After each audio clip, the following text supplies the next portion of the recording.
देखें भैया, हम राम जन्म जाबाज टोपी वाला और हमारे आवाज में हमारी यह तीसरी कैसेट जयंती कंपनी के सौजन्य से आप लोगों के बीच में जा रही है। हमें उम्मीद है कि आप लोगों को वो बेहद पसंद आएगी। आप लोगों की काफी मांग थी इस कैसेट की। हर मंच पर हर जगह हमसे आप लोग यही आग्रह किया करते थे कि भैया राजा भरथरी की कैसेट आपकी कब छूट रही है। आप लोगों की बेहद मांग पर हम इस कैसेट को छोड़ रहे हैं। देखें, हमारे गाने का शीर्षक होगा भक्त पूरनमल और श्री भरथरी हरि, जोगी भरथरी हरि का दर्शन। आओ मास्टर तनी साहब भूमिका का लाइन दा।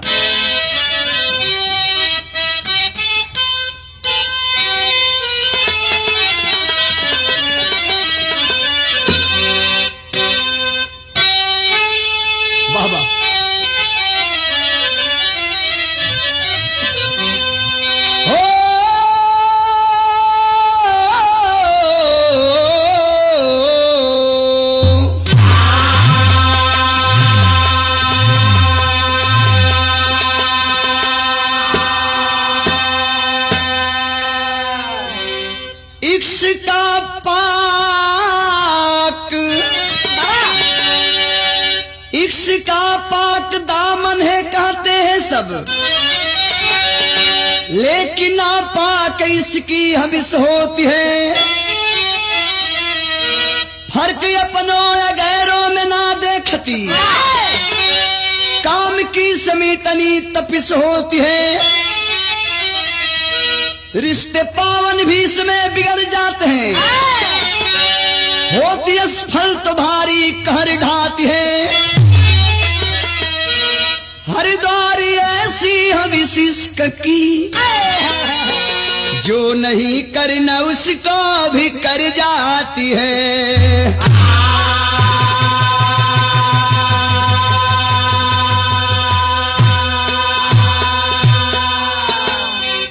टोपी वाले का एक गजल का अंदाज लग गल, वैसे टोपी वाले का अंदाज ही और जाबाज का अंदाज ही अलग हुआ करता है।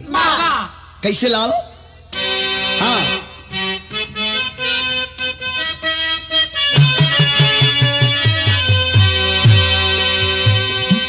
बेइरादा कोनो मासूक मासूका से आशिक सवाल करता है। क्या सवाल करता है भैया? बेइरादा नजर मिल गई तो, बेइरादा नजर मिल गई तो, मुझसे दिल मेरा वो मांग बैठी। नजर मिल गई तो, मुझसे दिल मेरा वो मांग बैठी।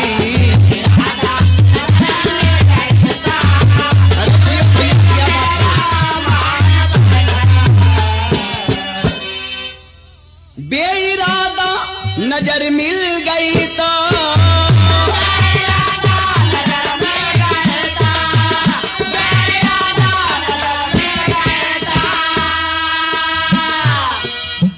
मुझसे दिल मेरा ओ मांग बैठी। लिखने वाले ने क्या लिखते हैं? प्यार दिल में, प्यार दिल में अगर हो गया तो, फूल से मिली भंवर गुनगुनाए। हो गया तो,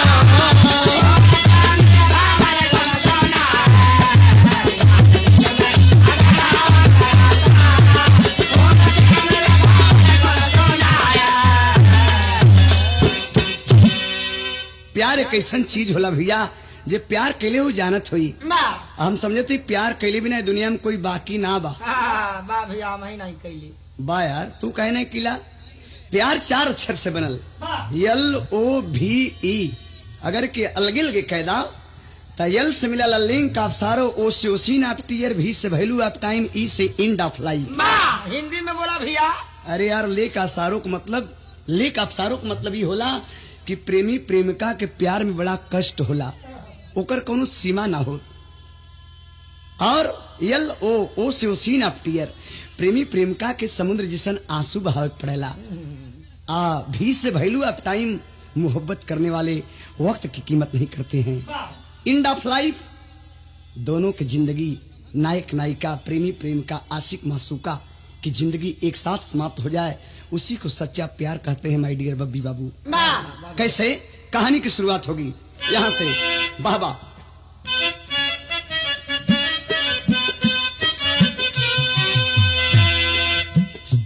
थी सियालकोट नगरी, थे शंखपति राजा, रानी फुलंदा लहुरी थी, हुस्न जिसका ताजा, पहली का पुत्र पूरन, बगिया का गुल हजारा, थी मधुकरी दीवानी, गुल ने उसे नकारा, नागन बनी है रानी, भारी दगा कमाई, लांछन लगा के पूरन के नैन निकलवाई, हिलास बीच वन में बाबा गोरखे आए, करके कृपा जिलाए, जोगी उन्हें बनाए,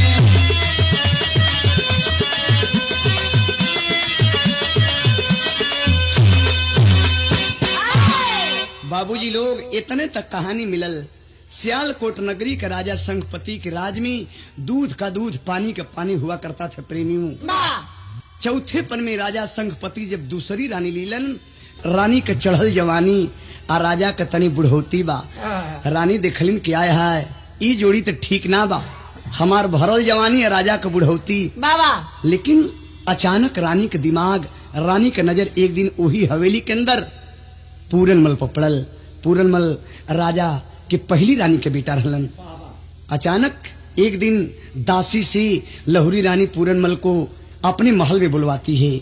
अब महल में जब बुलवली तो सोरहो सिंगार, बत्तीसों बरन कई के अंबिका भैया कचकचवा रूप बनाए के एकदम सजल है सेज पर। अब पूरनमल जब गिले तो हाथ जोड़ के खड़ा मिले, कलन की माँ किस लिए हमें आप बुलाई हैं? कलिन कह रहे नौजवान माँ मत कहो, अरे जरा हमारे हुस्न की ओर तो देखो। पूरनमल पैर पर गिर गए कि माँ ऐसा नहीं हो सकता है माँ, हम तो आपके धर्म के बेटा न हैं। बाबूजी बरियाई से काम के बस होकर के वह रानी लहुरी फुलंदा जेकर नाम है बाबू अखबार में पकड़ लेती है। पूरनमल छुड़ा करके भागना चाहते हैं। अचानक प्रेमियों फेटा और कटार खींच लेती है। अब फेटा जब कटार खींच लेलस जाके कोप भवन में सूत गई। पूरनमल तो जिंदगी बचा के भगले बाबू। लेकिन जब राजा कोप भवन में गिले तो रानी सवाल के लिए कि तू आपन ब्याह हमसे अपने बदे कैले बटा कि ना अपने बेटा बदे? राजा कलन कह रे ई का बात बा, हम अपन शादी तोहरी बदे कैले ही, अपने बदे कैले ही। कलिन कि ना ना तू अपने बेटा बदे कैले हुआ। आज रात की तोहर बेटा हमरे कोठरी में गयल है, हमरे साथ बरियाई करतल है। कलन के हमें विश्वास ना बा, कोनो प्रमाण दा। कलन की प्रमाण अगर लेवल चाहत हुआ तो अपने बेटा कई कटार लेला और फेटा लेला देख ला। तो रानी बाबूजी फेंक देती है राजा के सामने। जब कटार फेटा दिखलन तो रानी से कलन की बोलो आवाज दो, मैं अपने बेटे को क्या सजा दूं? कड़ी से कड़ी सजा दूंगा। ये तुम्हारी सजा रहेगी, तुम जो कहोगी सो सजा मैं दूंगा। बाबूजी लोग रनियवा कलश के अगर सजा देवल चाहत हुआ तो अपने बेटवा का कलेजा, अपने बेटा का आंख निकलवा के इनके दे दा। जरलादों को आदेश देते हैं बाबू राजा। जंगल के अंदर जरलाद ले गए, पूरनमल की दोनों आंख निकाल ली, कलेजा निकाल ली, लाश को झाड़ी में फेंक दी रास्ता के बगल में। अचानक गुरु गोरखनाथ वही रास्ते से आवतलन। जब नौजवान की लाश देखे बैठ जाते हैं। तब तक बैठे रह गए जब तक कि पूरनमल को जिंदा नहीं कर लिए। प्रेमियों जिंदा कर लेते हैं। जोगी बनाए कि अपने मठ की ओर लेके चलन। 12 साल जोग सिखौलन। जब 13 साल लगल कलन की बेटा तू जोगी हो गिला। कलन की आदेश गुरुजी, कलन आदेश यह बा वो है लहुरी माई जो उनकी तोहार कलेजा आंख निकलौले बा, वही माई के पास जा, आधी रोटी के टुकड़ा लेके आवा बेटा। पूरनमल चल दिलन। एक लाइन तर्ज लगल, कैसन वेशभूषा बा मास्टर? कैसे?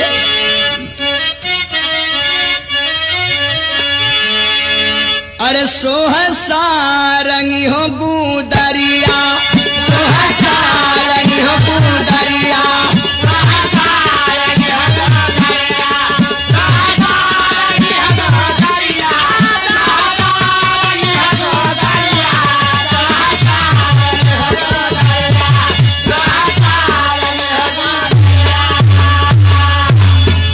कितना बढ़िया भेष बनल है पूरनमल का, देखें।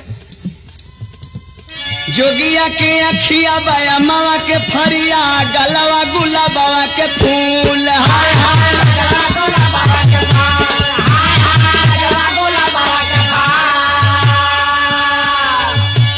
नहीं लगल बाटे गुरु के चरनिया, नहीं लगल बाटे गुरु के चरनिया। अरे भिखिया गईल एक भूल हो गुदरिया, सोहसा रंग हो गुदरिया।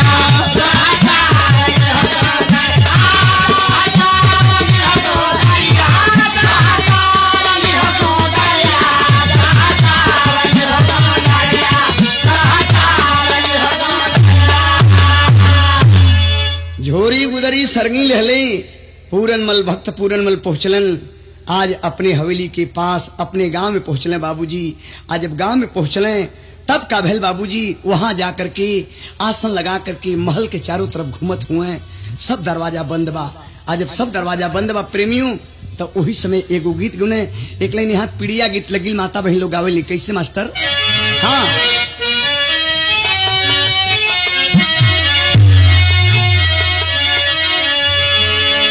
आज एकादशिया अरे बिहान दुआदशिया, तेरसिया के ना सैया मांगेलन गवनवा, तेरसिया के ना। आजकल बिरहा में बबलू बाबू बड़ा लेडीज आ गए हैं। हमसे कौनो कौनो लेडीज से प्रोग्राम होला तो हम गाइला, का गाइला श्रोता भैया लोग तन ध्यान दा। कैसे भैया? क्योंखिया में खेलालू, अरे रहरी में खेलालू, भूलाई गईलू ना, यही करियावा का सुधिया भूलाई गईलू ना।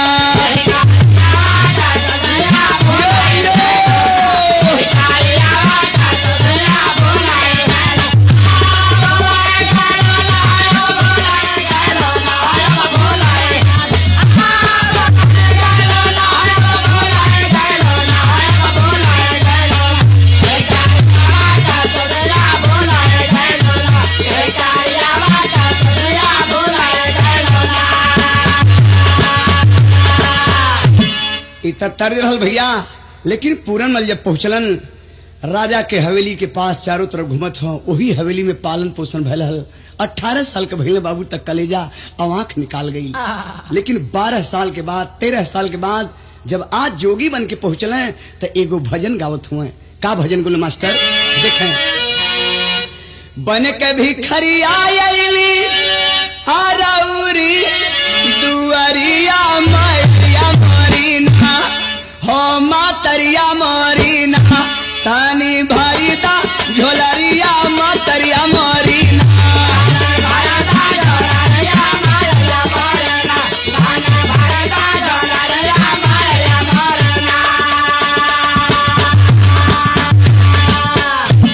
दरवाजा ना खुलत बा, चारों तरफ से दरवाजा बंद बा बाबूजी।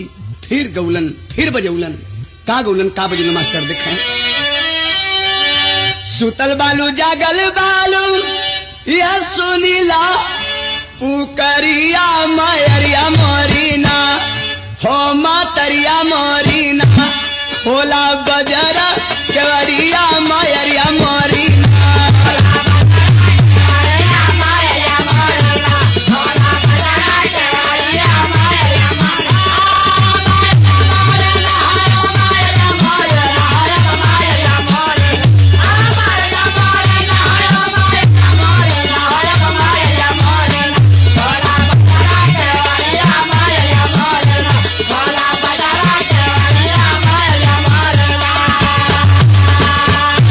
दरवाजा ना खुलत बा, चारों तरफ से दरवाजा बंद बा बाबूजी।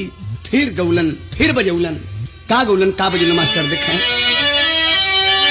सुतल बालू जागल बालू या सुनीला, पुकरिया मैरिया मरीना हो मातरिया मरीना, होला बजरा केवड़िया मायरिया मोरी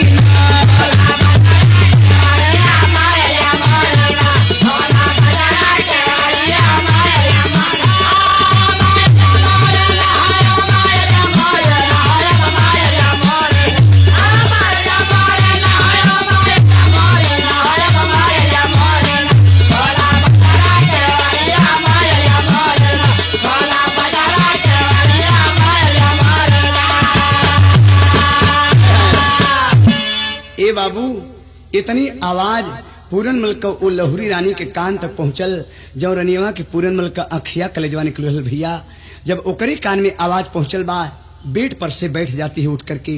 दासी के जगुलस कल सरे दासी तनी नीचे जैती राज दरबार के सामने देख कौन ऐसा जोगी आए के भजन गावत बारी जो उनकी 12-13 साल ये महल में बीत गल ऐसा भजन ना सुन ली।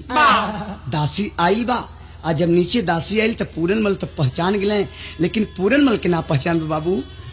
दासी आवाज दिलस बाका ए बाबा कहाँ सहिल बटा कहाँ जईबा बाबा। कलम के रे बेटी रमता जोगी बहता पानी कहीं से आ गया कहीं चला जाऊंगा। ना बाबा चला महल के अंदर तो के हमार रानी बोलोली हैं। सवाल के लिए कि कंवर रानी बेटी त लहुरी रानी की जेठरी रानी तना बाबा लहुरी रानी बोलोली हैं। कलन की बस जौने माई से काम बा वो माई हमके बुला लेनी संहार के सरंगी रखलन। अब बाबूजी जब चलल हुए राज दरबार में आसन लगा के बैठ गए। रानी सोरहो सिंगार 32 बरन के जब कचकचवा रूप बना के आइल ना देखलस के अरे इतना सुंदर जोगी इतनी उम्र में हम कबो ना देखली। ये कवन निर्दयी गुरु रहल कि तोहके जोग सिखा दिल हो। कलन करे माई हमें कुछ कहला हमारे गुरु जी के मत कहा, चूंकि गुरु गोविंद दो खड़े काके लागू पांव बलिहारी गुरु आपकी गोविंद दियो बताए। गुरु तो भगवान से बड़ा होना है, चूंकि गुरु जी ही भगवान के बताओ न कि भगवान हुए। हमें कुछ कहला रानी कलिन की तोहके चाहिए का। कलन की माई आधी रोटी के टुकड़ा चाहिए, मात्र आधी रोटी के टुकड़ा। कलिन करे तोहके मोती दे मोती। कैसे कहली मास्टर बाबा।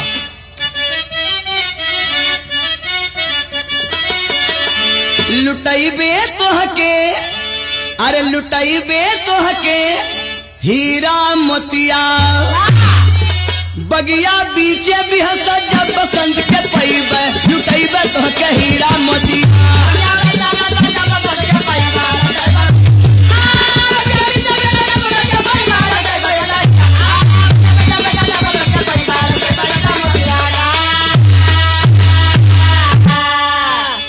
बगिया बीचे बिहसत जब बसंत के पैबे लुटैबे तोहके हीरा मोतिया।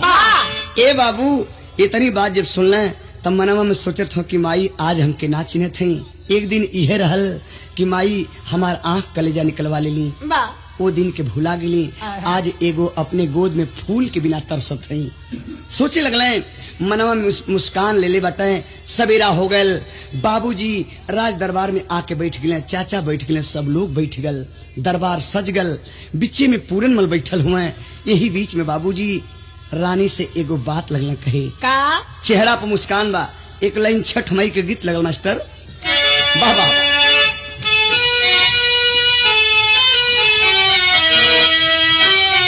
अरे क्या बात है।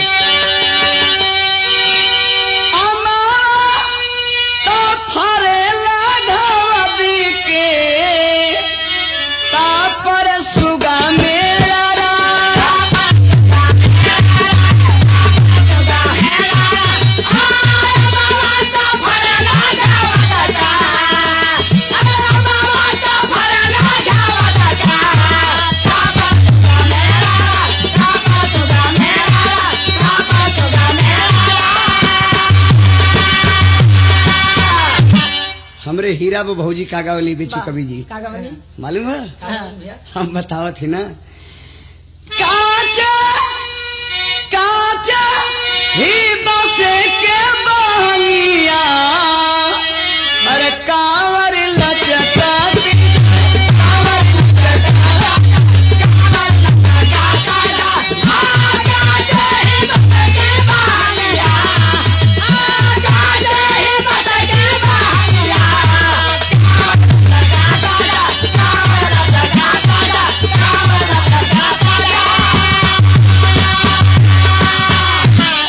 इतना तर्ज रहल भैया, लेकिन पूरन मल आसन लगा के दरबार में बैठल हुए, चेहरा पर मुस्कान बा, कोई पहचान न पाओ थे बाबूजी।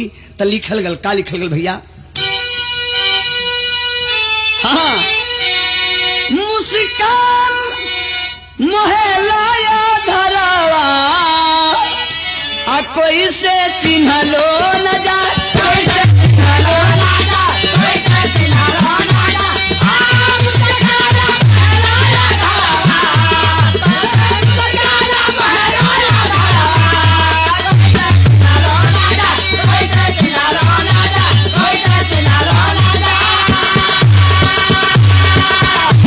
कलन की माई तोरे गोद में एगो बेटा चाहिए ना, एगो फूल चाहिए ना, त तनी हथवा हमके दिखा दा, तोरे हस्त रेखा देख ली कि तोरे हस्त रेखा में लिखल बा कि ना लिखल बा।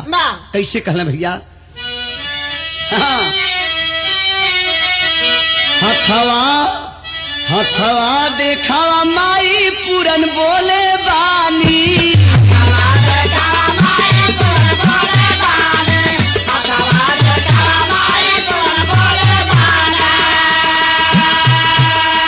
लिखल हथवा देखत हो भैया, आ देख के लगल कहे, लिखल विधाता नहीं ये कहू निशानी,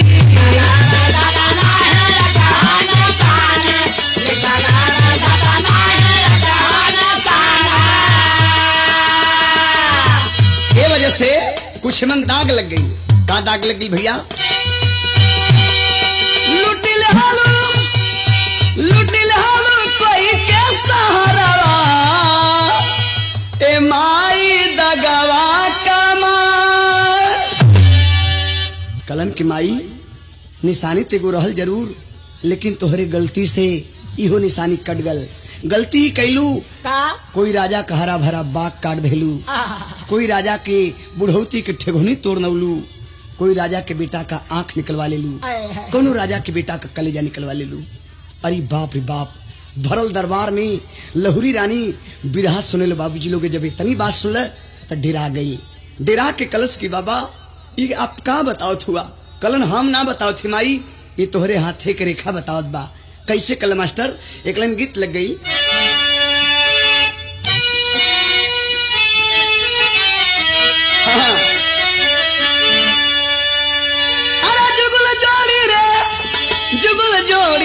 दोनों पनिया के जाली, नट्टी लोग गीत गावेली।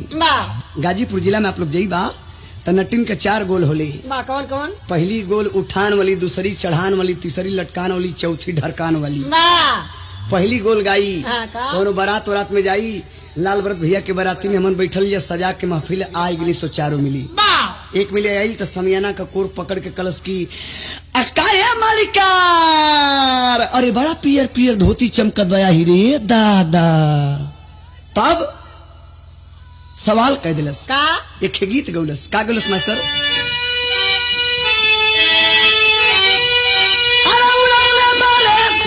उड़ौले बा धक्का पेल के दह दिया, अरे उड़ौले बा बिना तेल के जहजिया, बिना तेल का जहजिया।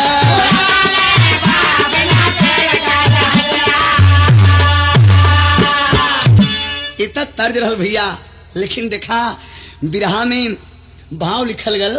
भाव ई लिखल गल कि पूरन मलकलन की माई हम ना कथी तोरे हाथे के रेखा बतावत बा। का बताओ बा मास्टर? कहत रानी हम, अरे कहत रानी तोहरे हाथे के रेखा, हई कहत रानी तोहरे हाथे के रेखा।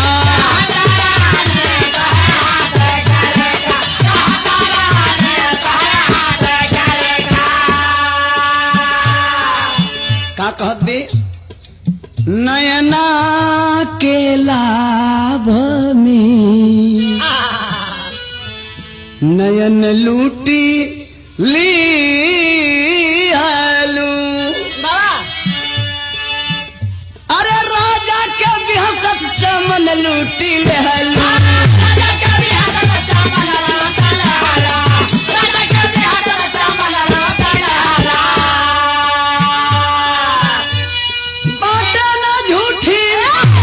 हम रेखा, अरे कहत रानी तोहरे हाथ करे खा। कलन की हम ना कथिए माई, ई तोरे हथवा करे खवे बतावत बा। रानी डेरा गई बाबूजी। आज जब रानी डेरा गई तब पर्दा के आड़ में छिपे तौर पर एगो बात कहे लगल। तर्ज बदल गई मास्टर। कौन तर्ज बा? वाह वाह। हाँ, अरे जिया भैया, वह गीत कलाई लगल कि भभुआ भभुआ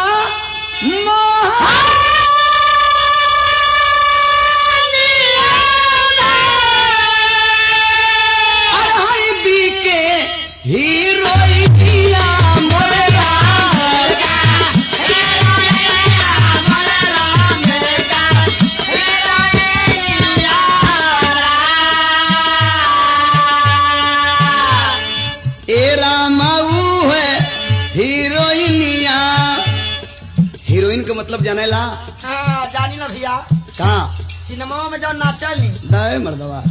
अरे यार, हीरोइन जो नशा होले, हीरोइन अफीम चरस गाजा भांग, अच्छा। ये हीरोइन नशा होले। उस सिनेमा वाली हीरोइन के चक्कर में पड़ गिला। हाँ भैया। नहीं तनी जानल करा।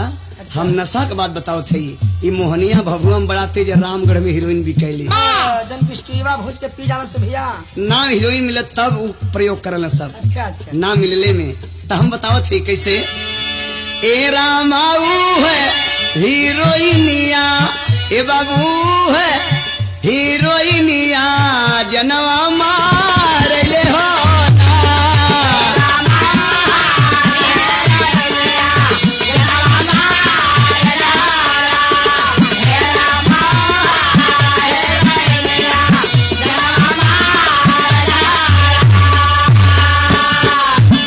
ए बाबू इतने ना, यही में आप लोगों के तनि साम जोगी भरथरी हरि का दर्शन करावल चाहत है। जब कैसेट पर हमारा आप लोग फोटो लगल देखत हुआ, आज ऐसा की फील्ड में मंच पर देखा जा, वह हमार भेष आगल। बच्चा जरा सा हमारी राम नामी दुपट्टा दे दो। हाँ ला बाबा। और जरा सा गुदरी दे दो बेटा। हाँ ये ला बाबा। हाँ, जरा सा झोरी दे दो बेटा। ला बाबा ही हो। झोरियो दे दला बेटा। जरा सा ललटेमिया पीछे छोड़ा लाल। सबसे पहले रुद्राज का माला दे दो बेटा। हाँ ला बाबा ही है बा। हाँ, रुद्राज का माला हो गया। अब बाबा एक पैर पर खड़ा हो गए। श्री भरथरी हरि कहानी हमारे वजन छोड़ी जा। श्री भरथरी हरि के दर्शन करावल चाहते हैं। एक पैर पर राजा भरथरी खड़े हैं और तब तक खड़े रहेंगे जब तक कि रानी पिंगला अपने मुंह से बेटा कह के दान ना दे दी है। भरथरी हरि अपने रानी पिंगला के जोगी के भेष में माई कलन, माई हमके दान दे दा माई, लेकिन बेटा कह के दान दे दा। ना देबू माई तो एक पैर पर तब तक खड़ा रह, चाहे 2 दिन बीत जाए, 2 बरिस बीत जाए, 200 बरिस बीत जाए, माई यही पैर, एक पैर पर ही दरवाजे पर खड़ा रह। माई कलिन की बेटा हम तो के दान दे, रानी कलिन की राजन दान दे, लेकिन इतनी बड़े सजा हमके मत दा, मत दा हमके सजा बाबू, हमके मत दा सजा। कौने मुंह से, जोने मुंह से राजा कहली, आज बेटा कौने मुंह से कहब। कलन की तोहके कहे के पड़ी, ना कहबू तो ए जोगी भरथरी के जोग अधूरा रह जाई। तू अगर एक बार बेटा कहे कि हमके दान दे देबू तो हमार जोग ये पूरा हो जाई। कैसे कहलन रानी कलन की, काहे जोगी हो गिला, काहे राम नामी लीला, काहे भीख मांगत हुआ, काहे माई कत हुआ हमके। कैसे कह लगली मास्टर? वाह वाह।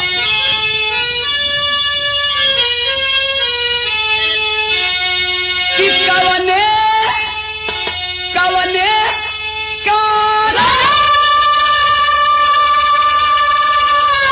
जाई, अरे जोगा वारा बुलाए बाबा जोगा,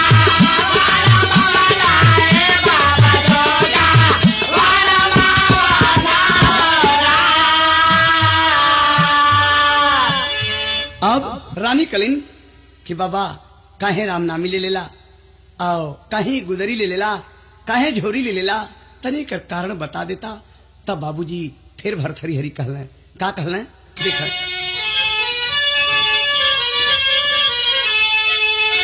कि करम के कारण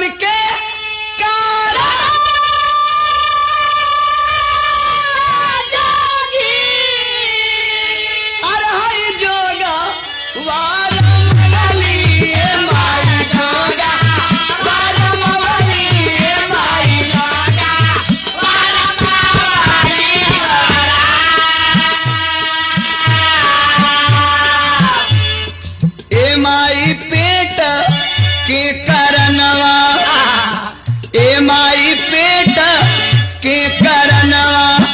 भिखिया मांग लहो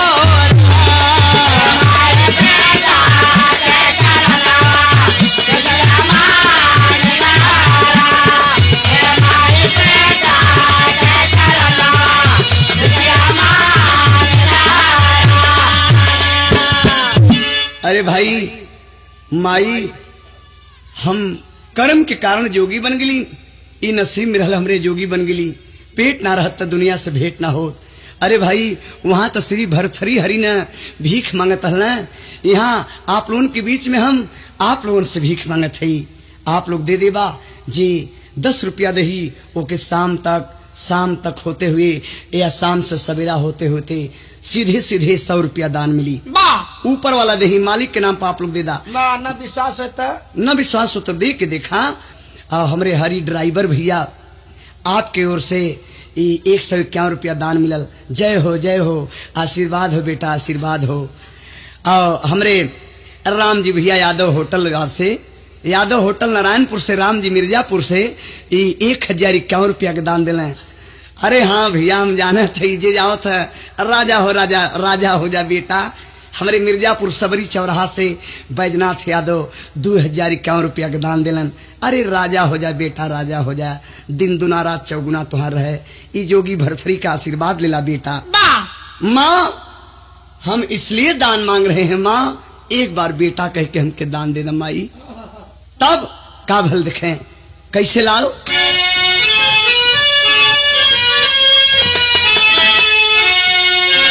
कि कर्म के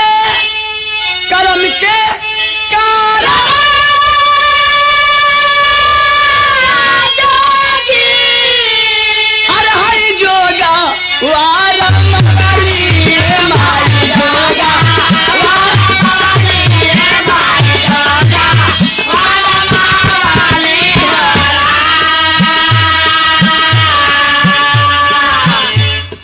ए माई पेट के करनवा, ए पंचो पेट के करनवा, भिखिया मांग लहो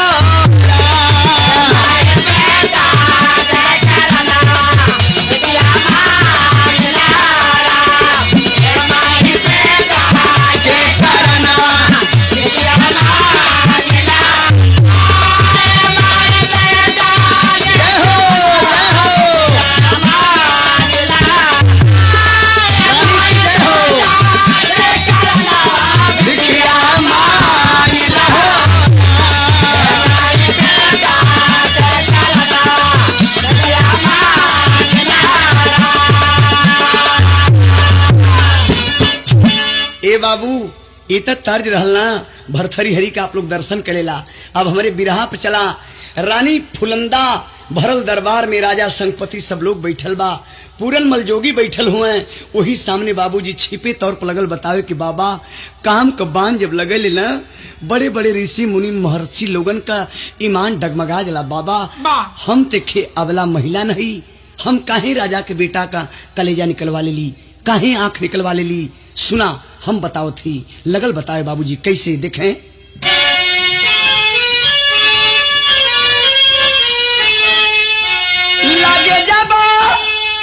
लागे जाबा माना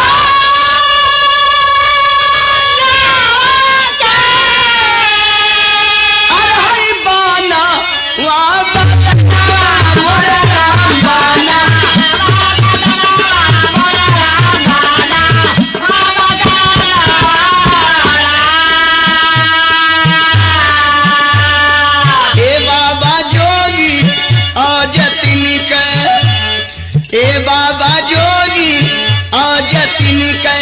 मनवा डोले लाहो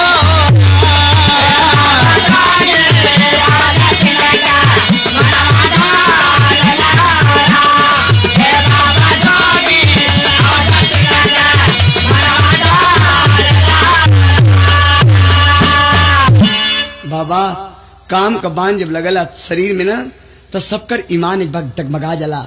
बड़े बड़े ऋषि मुनि महर्षि लोगन की ईमान डगमगा गल। बाबा हम थे अबला महिला नहीं, हमारी यह कसूर बा, इतनी बतिया बाबूजी शंखपति राजा दरबार में बैठल सुनत रहल। आ जब ई बात सुनल बाबू ना, राजा शंखपति के बेटवा के याद आ जाइल बा कि रानी काम के बस में हमरे बेटा का कलेजा फरवा लेलस, कलेजा निकलवा लेलस, आंख निकलवा लेलस बाबू। हड्डी छोड़ के राजा का चमड़ा झूलत रहल हो, लेकिन म्यान से तलवार खींच लेते हैं, खींच के रानी के ऊपर वार करना चाहते हैं। एक लाइन तर्ज लगल मास्टर, कौन तर्ज लगल?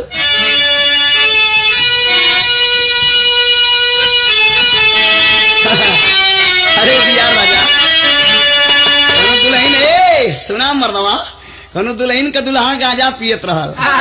भैया आ इतनी बरियार गांजा पियत रहल कि सुखाए के दम कैलाश भैया निर हो गल। कैसे लाओ? गाजावा रे गाजावा, गाजावा रे गाजावा,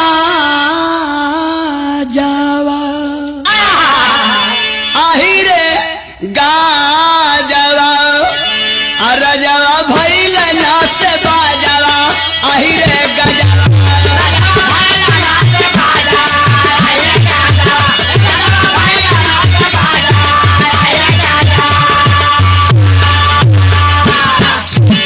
तलवार लेकर के राजा शंखपति फुलंदा की ओर चल पड़ते हैं कि इतनी बोटी बनाऊंगा कि कोई गिन नहीं सकता है। कहते हैं कैसे लाओ?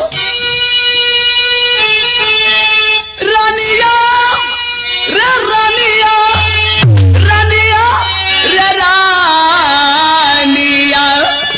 आही रे रानिया, कैलू हमारे संग नादानिया, आही रे रानिया।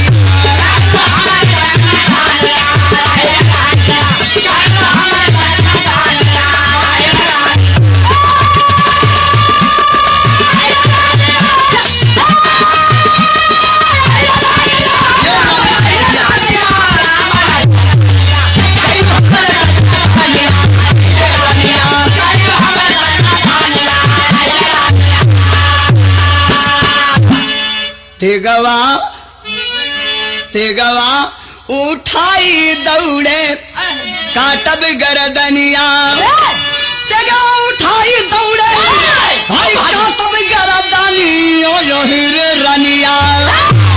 तब पूरन बोले मीठी बनिया, अही रे रनिया। पूरन कलन की राजन, हमारे सामने रानी का मर्डर नहीं कर सकते हैं, खून नहीं होने दूंगा, यह अनर्थ हो जाएगा। आज बेटा की याद आवत बा, वो दिन तो तू ही ना आदेश दिला कि जरदादो ले जाओ, हमारे बेटे का छाती फाड़ करके कलेजा ले लेना, आंख निकाल आना, ले आकर के रानी को दे देना। उस दिन बेटा की याद नहीं आया तो हम बताई ले बाबू कि औलाद का दर्द बड़े बड़े फौलाद के पानी कर देवला। आज तलवार की धार पूरनमल पकड़ लेते हैं। माई से कलन की माई बड़ा देर भई, हवेली के अंदर जा, आधी रोटी के टुकड़ा लिया के हमके दा, हम लेके चली गुरु जी के पूजा करे के वक्त भैल। ए बाबू, रानी हवेली में गई, लहुरी रानी जो उनकी अखिया कलेजवा निकली रहल, लिया के भिक्षा दिलस, लेके महल में से राज दरबार से तनी बाहर चलन। राज दरबारी राजा जब तनी पहुंचावे बदे गईलन, बाहर निकलन तो कलन के राजन, कलन हाँ बाबा, कलन के काश एक बात तो हम भूल गए। का? कलन के का भूला गिला बाबा? कलन के आपके हवेली के अंदर एगो बुढ़िया रानी बा, ओकर तो हम दर्शन ना कैली न उससे भिक्षा ले ली। कलन की बाबा राजा अवाक हो गए, करी ई दरबारे में हुए, आखिरकार भीतर के बात किसे जान गिलन, एकर मतलब बहुत पहुंचल फकीर हुए, पहुंचल बाबा हुए।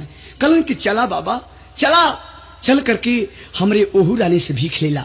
जब आंगन में गिले बाबूजी तो देखलन कि हमार माई जोन बा, जोन हमी पैदा के बा, ऊ फटही लुगरी में पागल सा हो गिल।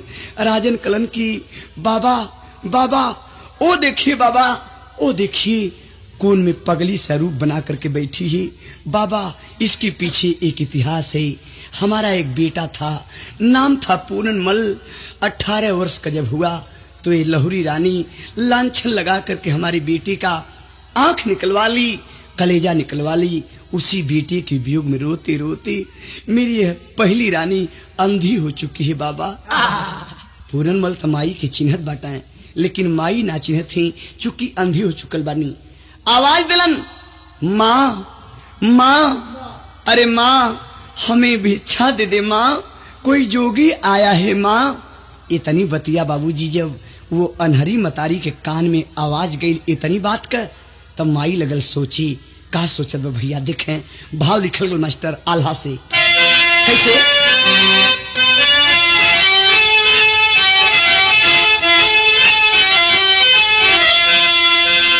जवन हो सुगना ताजी पिजड़ा के उड़ी रे गई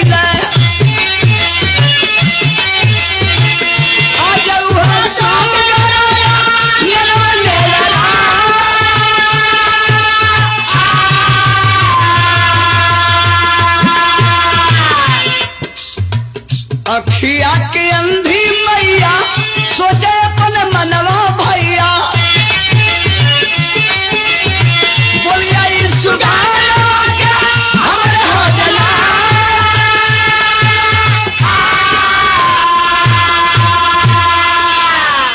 हाय लाल कही के दौड़ी अम्बा दे मैरिया भैया। हाय लाल बोले पूरन जोगी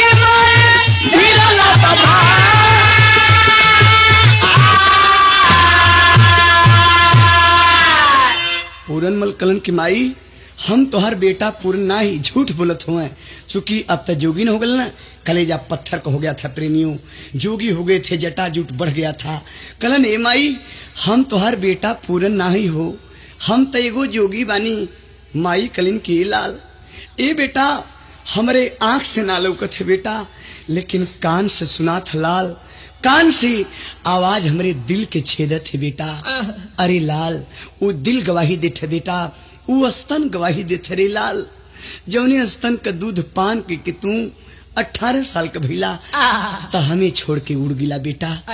अरे लाल वो गर्भ गवाही देते बेटा, जौने गर्भ में तू 9 महीना पल की ओदे से झूरे भैला बेटा। अरे लाल वो हाथ का हथेली गवाही देते बेटा, जौने हाथ से तो की अपटन का लेप कैली बचपन में बेटा, वो हाथ का हथेली गवाही देते। अखिया अंधी हो गई, अखिया अंधी हो गई। माई कहे लगली का कली बाबू देखें कि मैया कहे कि अखिया धोखा खाई जाई है।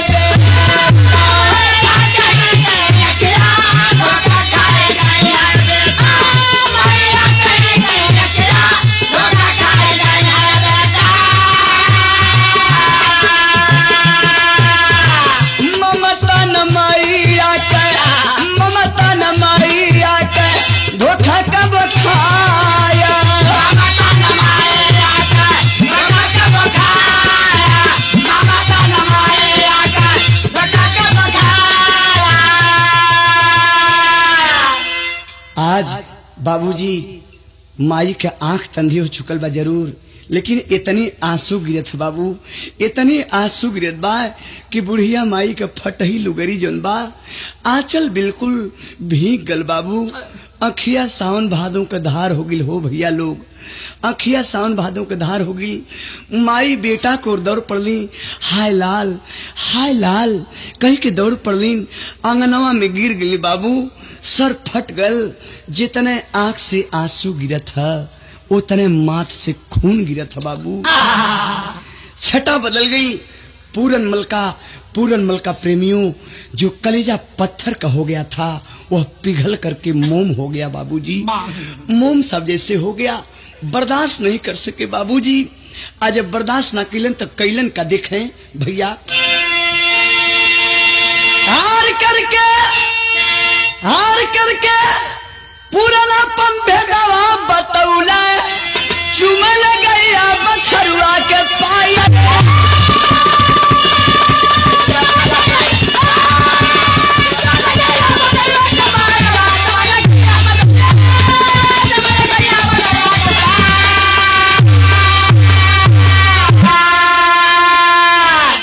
हार करके पूरन अपन भेदवा बतौले, चूमे ले गैया बछरुआ के पाए।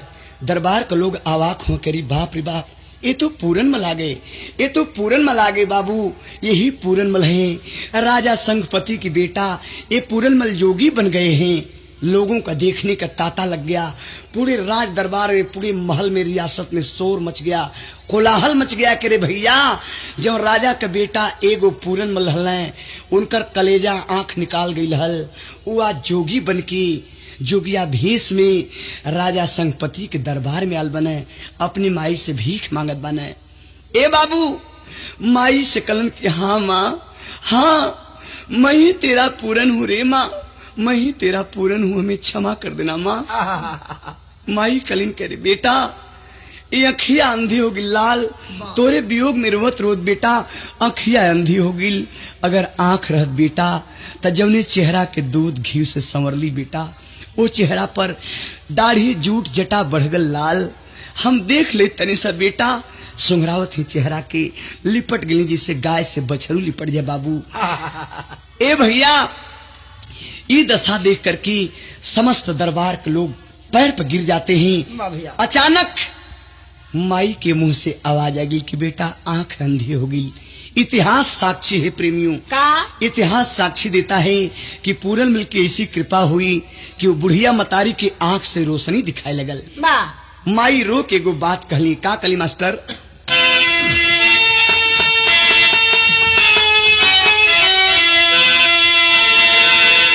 रोल मारिया पूरन दर्शन के दिखाए जा, त चलत के बेरिया, ये लाल चलत के बेरिया, धीरा जरा बधाए जा, चलत के बेरिया।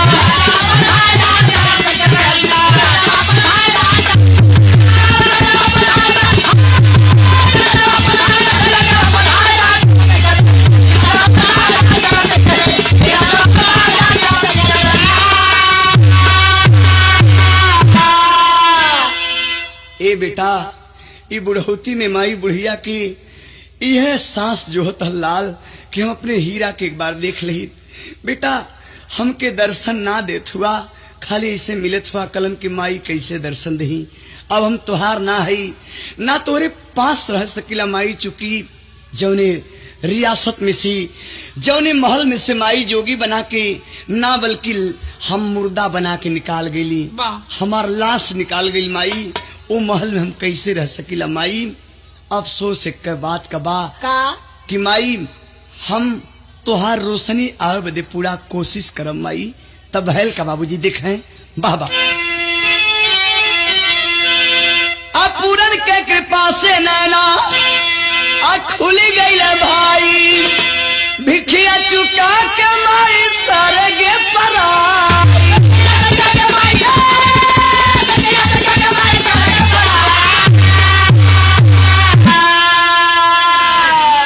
राजा रानी रोवन पूरन गलती के भुलाए जा, त चलती के बेरिया, ये लाल चलती के बेरिया, धीरा जरा बधाए जा, चलती के बेरिया।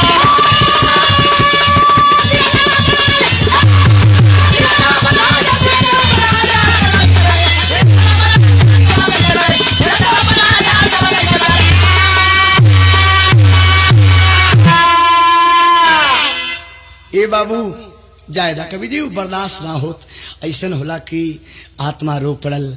सारे दरबार के लोग रो पड़े प्रेमियों, सब लोग रो दिए, सब लोग पैर पर गिर गए, पकड़ रहे कि पूरन हम लोगों को क्षमा कर देना, हम लोगों को क्षमा कर देना।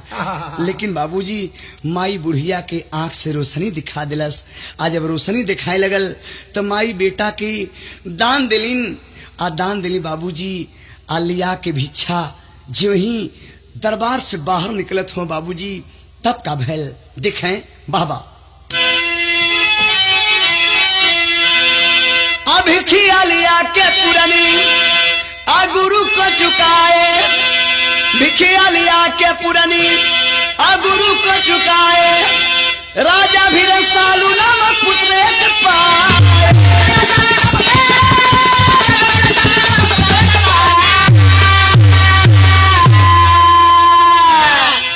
गुरु महाराज पूछलन करे, बेटा पूरनमल बहुत देर हुआ बेटे, कहाँ रुक गए थे, कहाँ फंस गए थे। सारी कहानी पूरनमल रो रो करके बताते हैं कि गुरुदेव आपके यहाँ तक हम लड़ी लगाए थे, पार ब्रह्म परमेश्वर से लड़ी लगाए थे। हमारी माँ जो हमको जन्म दी थी गुरुजी, हमारे वियोग में रोते रोते अंधी हो गई थी गुरुजी। पार ब्रह्म परमेश्वर से आपकी कृपा से जब हम जोग रमाया हूँ तो हमारी माँ के आंख से रोशनी दिखाई लगल। हमें माँ दान दी है खुशी होकर के। दान देने के बाद में माँ ये दुनिया के छोड़ करके चल बसी बाबू। वह माँ जो माँ हमको बचपन से लेकर के गुरुजी 18 साल तक की बनाई थी, अपने गर्भ में माई ढोले लीन। गर्भ में ना बाबूजी स्तन का दूध पिया के बड़ा के ले ली गुरुजी। गुरुजी के चरण में कपार कूच कूच के पूरन में रोत हूं, लेकिन गुरुजी कलन कि तू तो जोगी हो गया, तुझसे संसार से क्या मतलब, तुम संसार के नहीं रह गए, अरे तुम अब परिवार के नहीं रह गए, सारे संसार के रह गए। बाबूजी होता है क्या, दिख लिखल गल वो लहुरी रनियमा से जवन पूरनमल का अखिया कलेजवा निकल भैया।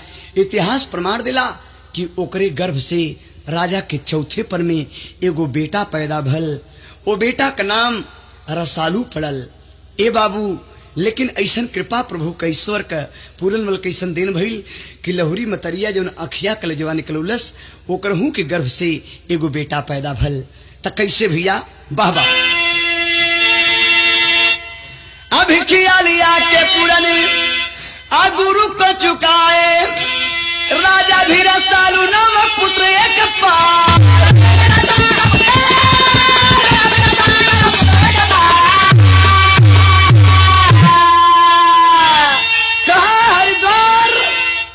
कहा हरिद्वार तो हम हरि गुण के गाए जा, तो चलती के बेरिया ये लाल चलती के बेरिया, धीरा जवाब बधाए जा चलती के बेरिया।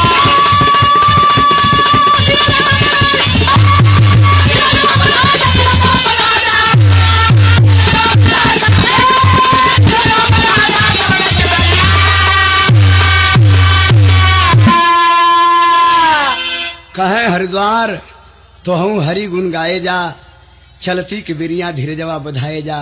कवि जी कहे चेतावनी है कि बाबू, हे दुनिया का लोग, हे चराचर का लोग, ये धरती पर जे मनुष्य का तन पौले बा, जे मानव का तन पौले बा, ओके भगवान का भजन जरूर करे के चाहिए। भगवान के भजन कैला से मुक्ति बा। आप लोगों के सामने हम ये कैसेट प्रस्तुत कैली यही बदे लोगन का बड़ा मांग रहल, बड़ा चाह रहल। हर मंच पर हमसे सवाल हो जाए कि भैया जोगी भरथरी हरि भक्त पूरनमल का कैसेट आवे के चाहिए।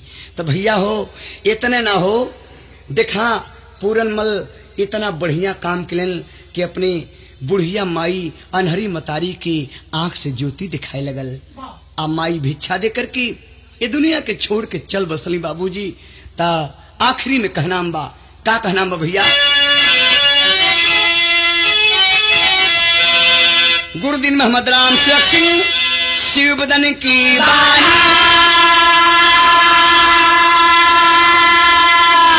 कथन कराए के हरिद्वार संग बेचू जी सैलानी।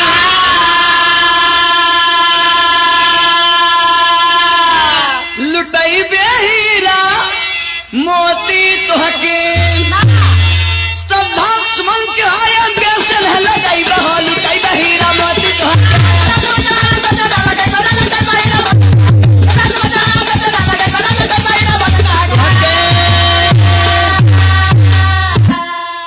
एक हम छोटा सा गीत आप लोगों के सामने और प्रस्तुत करते हैं। ये जमाने के देख के प्रमाणिक गीत बा। कैसे लाओ ये दुनिया में, हे भैया ये दुनिया में बड़ा कुछ भयल, बड़ा कुछ बाकी बा। का बाकी बा मास्टर? हाँ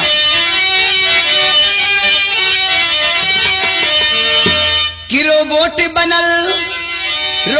बनल हर काम करी, पर काला रचनावा बाकी बा।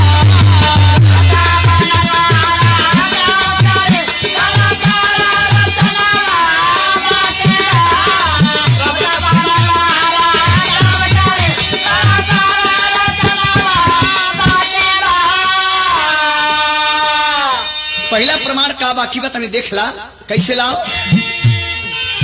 हाँ बांचा करी राजकिया रावण था पंडित ज्ञानी हो।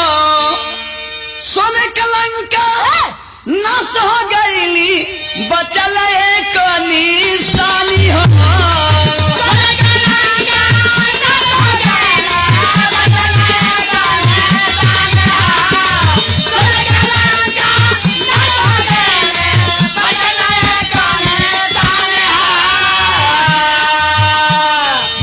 राम के साथी चले गए बाकी के रह गल राम के साथी चले गए हनुमत का पयनवा बाकी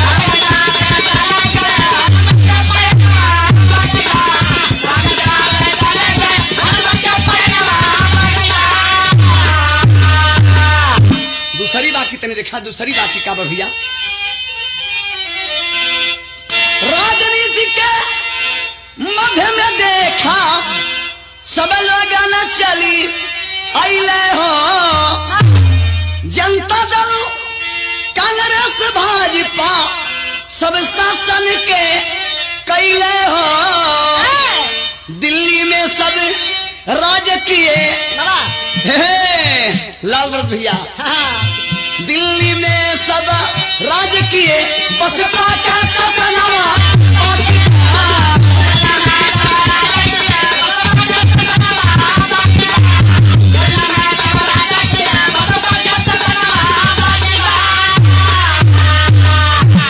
एक चीज और याद कला कैसे लाल और का बाकी रह गल हाँ बिरहा में तब बिरहा रहली अब लोकगीत हई गईले हो लोकगीत के छोड़ा नहीं भजन में पीता लगौले हो त नर नारी बिरहा गावे हम बताई ला बबलू भैया कि नर नारी बिरहा गावे हिजड़ा